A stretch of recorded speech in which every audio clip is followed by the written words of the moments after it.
नमस्कार दोस्तों, आज फिर मैं सुहानी वर्मा आप सभी का स्वागत करती हूँ आपके और हमारे लोकप्रिय channel torch bearer of India में। और मेरे साथ हैं धैर्य और सहनशीलता के पर्याय मेरे गुरु, मेरे मार्गदर्शक, मेरे पिताजी। पापा, आज का मेरा सवाल आपसे ये है कि चाहे हालात कैसे भी हो, आप सभी विपरीत परिस्थितियों में मैंने देखा है, चाहे घर हो या स्कूल हो, आप अपने आप को पॉजिटिव और पैशन रखते हैं। आप ये कैसे करते हैं? आप मुझे और हमारे दर्शक को ये बताइए। सोनी, ये आपका जो प्रश्न है वास्तव में बहुत महत्वपूर्ण है और हर कोई धैर्यवान और सहनशील बनना चाहता है, लेकिन हो नहीं पाते जी। इसकी वजह यह है कि जब आप आत्म अनुशासित नहीं होते हैं, यानी आप व्यवस्थित नहीं होते हैं, तो आप में धैर्य भी नहीं होता है और सहनशीलता भी नहीं होती है। हमेशा ध्यान रखें कि धैर्य और सहनशीलता सबसे बड़ी संपत्ति होती है। आज के समय में हर तरफ अधीरता, असहनशीलता और डर का माहौल है। इन तीनों चीज़ों को न्यूट्रल करने के लिए आपको धैर्यवान होना होता है, आपको सहनशील होना होता है, आपको निडर होना होता है। जब तक आप धैर्यवान, सहनशील और निडर नहीं होंगे, आप आसपास के माहौल में व्याप्त असहनशीलता, अधीरता और भय को न्यूट्रल नहीं कर सकते। ये जो लाइट है ये तभी जलेगी जबकि एक वायर पॉजिटिव हो, दूसरा नेगेटिव हो। अगर दोनों पॉजिटिव होंगे तो चिंगारी पैदा होगी, फॉल्ट होगा और अंधेरा फैल जाएगा। इसलिए बुरी चीज़ों को न्यूट्रल करने के लिए आपके पास अच्छी चीज़ें होना ज़रूरी है। क्रोध और अशांति को आप न्यूट्रल कर सकते हैं शांति और सहनशीलता के साथ। रोशनी जो आप देख रहे हैं ये दो विपरीत तारों के संयोजन से संभव है।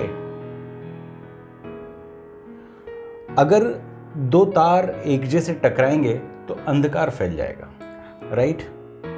हमेशा याद रखिए कि अगर आप अपने अंदर गार्बेज ले रहे हैं, यानी कूड़ा ले रहे हैं, तो कूड़ा ही बाहर निकलेगा।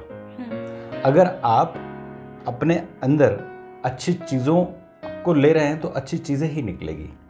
यानी कप में अगर चाय है तो चाय छलकेगी और यदि दूध है तो दूध छलकेगा।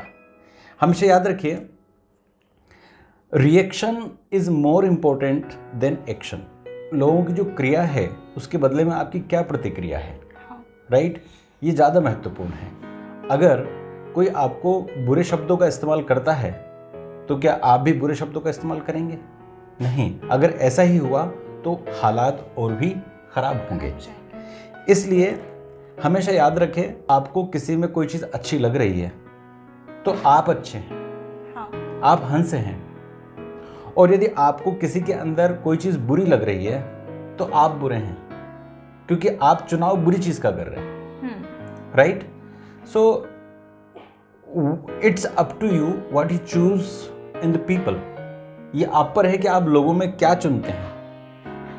यानी आपने देखा होगा कि हंस खराब चीज़ों पर पड़े हुए मोती भी चुन लेता है। यानी उसकी आदत है कि पानी में अगर दूध है तो दूध और ले लेता है और पानी छोड़ देता है।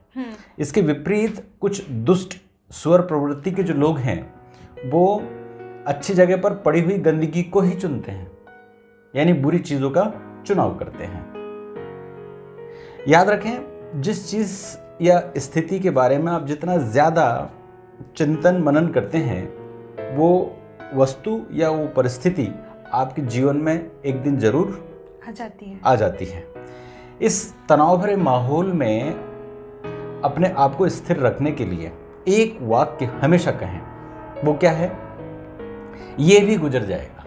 ये भी गुजर जाएगा। यानी अगर आप बुरे हालात से गुजर रहे हैं तो खुद से कहिए ये भी गुजर जाएगा। तो आप अच्छा महसूस करेंगे। और यदि बहुत अच्छे हालात से गुजर रहे हैं तो भी याद रखें, खुद से कहें ये भी गुजर जाएगा, यानी आप सामान्य बने रहेंगे। तो इस तरह से अगर आप सदा सकारात्मक हैं, पॉजिटिव हैं, तो आप हर विपरीत परिस्थिति को जीत लेते हैं जी। ऐसे। तो देखा दोस्तों, हमने जाना पापा से मेरे कि हम कैसे किसी भी स्थिति में खुद को धैर्यवान रख सकते हैं। पापा, मैंने अक्सर देखा है, ये चीज़ नोटिस की है कि जब दो लोग आपस में मिलते हैं तो वो किसी तीसरे व्यक्ति के बारे में बात करते हैं। अक्सर उनकी बात निंदा से शुरुआत होती है, उसकी आलोचना से शुरुआत होती है। मैं सभी लोगों का नहीं कह रही हूँ, लेकिन 90% लोग मैंने ऐसे देखे हैं। 10% तो अच्छे होते हैं। आप अपनी राय इस बारे में दीजिए। बिल्कुल सही है। देखिए, आप 90% का बोल रही हैं, हाँ। लेकिन मैंने मोर देन 90% ऐसा देखा है कि लोगों को ज़्यादा आनंद दूसरों के दुर्गुणों की चर्चा करके आता है, राइट। तो देखिए, ऐसा है, जब लोग किसी की निंदा शुरू करते हैं तो वो ये कोशिश करते हैं कि दूसरों को छोटा दिखा करके अपने आप को बड़ा दिखाने की कोशिश करते हैं, जो कि बहुत गलत बात है। मैं बताना चाहूँगा कि अगर आप किसी के सद्गुणों की चर्चा करते हैं तो आप उन्हें अपने जीवन में आमंत्रित करते हैं, और अगर आप किसी के दुर्गुणों की चर्चा करते हैं तो आप उन्हें आमंत्रित करते हैं। किसी की निंदा कर रहे होते हैं तो आप अपने जीवन को बदतर बना रहे होते हैं, और जब आप किसी की तारीफ कर रहे होते हैं तो आप अपने जीवन को बेहतर बना रहे होते हैं, राइट। ये निंदा का मतलब है कि किसी को छोटा करना, दूसरों की नज़र में उसको गिरा देना। और आलोचना का मतलब है कि किसी व्यक्ति में परिवर्तन और सुधार लाने का प्रयास करना। ये दो बातें हैं। यानी आलोचना कंस्ट्रक्टिव होती है और निंदा डिस्ट्रक्टिव होती है। यानी अगर आप किसी की आलोचना कर रहे होते हैं तो मतलब आप उसमें कुछ सुधार लाना चाहते हैं, और अगर आप किसी की बुराई कर रहे होते हैं तो मतलब आप उसमें बुराई ढूंढ करके उसको छोटा करने का प्रयास कर रहे होते हैं। मैंने एक चीज़ सीखी है कि अगर आपको किसी से कोई परेशानी है तो उसी से बोलें, हाँ, ना कि दूसरे व्यक्ति से बोलें, क्योंकि सुधार आप उस व्यक्ति में चाहते हैं, ना कि उस व्यक्ति में जिससे आप ये बात कह रहे हो। और अगर किसी की तारीफ कर रहे होते हैं तो किसी और से करें, तारीफ किसी और से करें, और अगर कुछ बुरा आपके मन में है तो आप उसी से कहें, तो वो आपको एक बेहतर स्थान पर लेके आती है, आप लोगों की नज़रों में बेहतर हो जाते हैं। ऐसा मेरा मानना है। तो हमेशा याद रखें कि लोग क्या कहते हैं उसकी चिंता मत करें, आपका हृदय क्या कहता है उसकी चिंता करें। What people say don't mind, what your heart says always mind. If you are right by your heart, you are always higher than other people, and if you are wrong by your heart, you are always lower than the people. So in this way you can keep yourself better than other people. और ये जो हालात हैं, negative हालात आसपास, उसमें भी आप अपने आप को चुस्त दुरुस्त रख सकते हैं। तो हमने जाना कि हमें अगर किसी की प्रशंसा करना है तो हमें पीठ पीछे करना चाहिए, वो भी चलेगा। लेकिन अगर हमें किसी की आलोचना करना है तो हम वो सीधे मुंह पे करें, ताकि वो व्यक्ति खुद के अंदर सुधार ला पाए। Thank you so much.